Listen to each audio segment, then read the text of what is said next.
Aloha! Welcome back to the Anxiety Coaches Podcast. I'm your host and coach, Gina Ryan, and I'm so happy to be with you again today as we consider the many ways to bring your mind and body back to its natural peace and calm. In today's episode, I'm talking about overcoming stage fright and actually shining out there in the world. I want to help you to transform your anxiety and let the confidence that is already inside you, it's just buried under a lot of fear and anxiety, let that shine out into the world. And this is a listener question and answer from M. So let me get right into her question. She says, "Hi, Gina. I just wanted to say your episodes have really helped me. I was wondering if you could do an episode on anxiety for people with stage fright. I have been performing for a few years, but I still get very stressed before a big audition. Thanks for all you do, M." M, thank you so much for sending that question in. I actually have dealt with a number of people who are either acting or performing, like dancing. There's a number of different things that people do that they can get frightened about. Stage fright can happen. And I will be addressing this question and answering it in the tone of her big audition type of thing. But this could apply to so many different scenarios in our lives, whether we're in front of 1,000 people or 10 people. It can be nerve-wracking. And if you're already anxious, and then you have the normal anxiety that comes with speaking or performing, then you've got a lot on your plate. It's a heavy load. And so we want to eliminate some of that because the natural anxiety that rises, the increased heart rate and our nervousness, so to speak, that comes up when we're going to be in front of a group of people or doing whatever it is good. It actually helps us stay on our game. It keeps us focused. And it's not something to be overly concerned about. But if you are already anxious, when we add that on top of it, and if you have anticipatory anxiety, you're already worried a week ahead of time about the whole event, or a month ahead of time, it depends. So let's clean up some of that so that we can just deal with the normal anxiety or fear that comes up when we're in front of a group of people. And not let that frighten us into adding second fear or second arrows to the situation. Let's just deal with that initial heart rate going up. Maybe we're starting to perspire a little bit. It's okay. That is okay. We don't have to let that frighten us. Let's get that out of the way first off. No more adding the second fear. We can feel the increased heart rate and the other things that come up and realize, oh, this is how you get when you're going to be speaking in front of a lot of people. It's okay. I can handle this. Now, for the person with stage fright, preparing ahead of time is going to be the first step toward alleviating some of that extra anxiety, and being familiar with the material and rehearsing consistently. This can really help to build confidence. And it's vital to practice in various environments, meaning first you could practice in front of friends or mentors, or you could even record yourself to simulate the pressure of an actual audition. It's funny, but you will get nervous even if you turn a camera on or a mic on, and you can feel it like, uh-oh, like the pressure's on. So practice like that. This is really fine to do. Doing so can make the whole situation a little bit more comfortable, and you can be more comfortable with the material and the increased heart rate that might come up, and it can reduce the fear of forgetting lines or making mistakes. Now, mindfulness and relaxation techniques also have a place, and they can be very beneficial. making sure that you are breathing in a way that is not shallow and fast. You want to let your exhale be longer and slower. And you may have breathing exercises depending on what kind of milieu you are in. Maybe you have a coach that has you doing specific breathing for what you're doing. Awesome. But when you begin to become afraid, you want to use that longer, slower exhale to signal to the brain that all is well. This is normal, that I'm feeling a little ramped up. It's not a big deal. I can handle this. And you show your mind and body that by a longer, slower exhale. Meditation and progressive muscle relaxation, these also have a place because they help calm the body and the mind, allowing you to approach your audition in a more composed manner. Another strategy is to develop a pre-audition routine. This comes into the idea of being in a routine or habit, and that the mind and body like that. And it puts you in a positive and empowered state of mind. This routine could include listening to motivational music or engaging in light physical exercise, because that can help disperse some of that energy that's beginning to build from getting excited. We're not going to call it nervous, we're going to call it excited. And practicing power poses can really boost your confidence. Now, I haven't talked about power poses in a long time, but there is a fabulous book on this subject, and it is called Presence: Bringing Your Boldest Self to Your Biggest Challenges. It's a fantastic book, and it's by Amy Cuddy. And I talked about this book on an entire episode, I think with episode 223. Yes, Change Your Posture, Ease Your Anxiety. And I highly recommend reading her book, Presence. It's fabulous, and you'll get a lot out of it. But maybe I'll share here now a little about the book, because this is not just for our listener who asked about the auditions, but this is for anybody who has to perform or act or has to live out in this world where we are always having to be on, and where we want to be our most bold self so that we can handle our anxiety if it arises, and we can handle the challenges that come our way. So in her book, she talks about, well, let me tell you who she is. She's a very well-known social psychologist and Harvard Business School professor, and she dives really deep into the science of presence and its transformative power in our lives. Now, the book explores how we can harness presence to command respect, to exude confidence, and overcome challenging situations. Cuddy explains that presence is about more than just body language. It really goes way beyond that. It encompasses everything from our thoughts and emotions to our physical stance and behavior.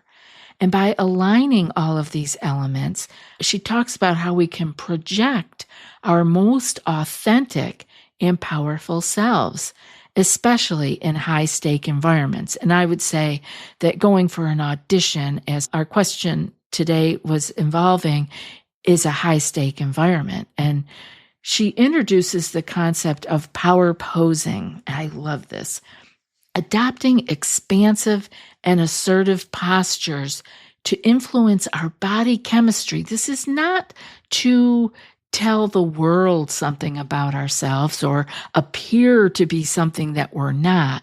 The postures actually influence our body chemistry and increase our confidence. Now, you can't beat this. The way you are holding yourself is telling your body about how things are. Be afraid or be confident. She backs her claims with compelling science research. She's really quite impressive. She shows that posing in powerful positions can lead to measurable changes in testosterone and cortisol levels, enhancing our ability to deal with stress. Cuddy illustrates how small tweaks in our posture, small tweaks, can make a significant impact on our overall psyche and performance. Now, as I recall from the book, that there are things that you can do. It's not even doing it in front of people. You can do these in the bathroom before your audition, or you can do them at home. You can just practice yourself at home so that you are telling your body all the time, things are okay, and I am powerful, and I am confident, and I do have a place in this world. This book dives into the psychological underpinnings of how we perceive ourselves and how others perceive us. Cuddy stresses the importance of authenticity, arguing that true presence stems from being fully attuned and being true to oneself. She offers practical advice on attaining this state of self-assuredness, including mindfulness techniques and mental exercises designed to foster a growth mindset. Her insights apply to boardrooms and job interviews, everyday interactions, and to personal relationships. So actually, this book is a call to action. It really is. It invites you to step into your power, face your fears, and approach challenges with a sense of ease and grace. Like this really, I hope you guys pick this book up because I found it fascinating. Her message is clear, and the science that she has, the science of presence, can unlock our full potential and navigate life's hurdles with greater confidence and resilience. So this book serves as like a kind of a guide and a source of inspiration. And when I got this question from M, I got thinking, this book popped into my head. I just said, man, we haven't talked about this obviously in a very long time. And this can elevate personal and professional lives really by it bringing our boldest selves to our biggest challenges. It's what we want to do. We want to be our best selves out there in this challenging world. Now, another powerful technique that you can use for performing is visualization. Some people can visualize, some people cannot. So if you have trouble with this, don't worry about it. Not everybody's good at visualization. Some people are like wildly imaginative. Others, the visualization piece just doesn't come for them. But if you can imagine yourself performing successfully, or even just thinking it, you can prime the mind for positive outcomes.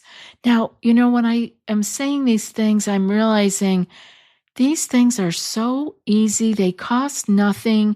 Like, you don't have to have a prescription. You don't have to ask a doctor to help you. But we don't do it. We don't do it because it's so easy. We think it couldn't possibly work, but it does. And you know it because athletes do it all the time. And we can do this for big and small things in our lives. For some people, visualization of a successful trip to the grocery store is in order. And for another person, it's a speech in front of the entire company. Or like our listener who asked the question, it's for an audition. We can use visualization for everything and all of these things and in between.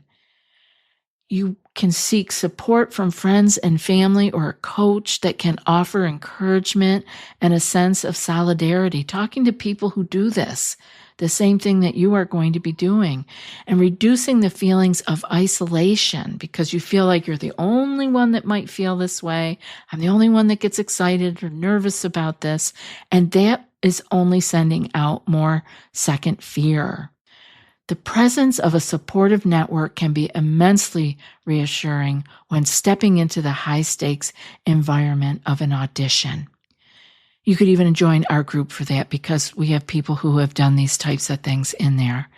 It's also helpful to reframe the way that we think about things like the audition. Instead of viewing it as a make or break event, see it as an opportunity to learn and grow as a performer. This can be beneficial. As we say in our group, it's research and development. Adopting a growth mindset rather than perfection can alleviate some of the pressure, allowing you to take risks and showcase your authentic self without the paralyzing fear of failure. It's okay to fall down. It's okay to make a mistake. It's okay to be embarrassed.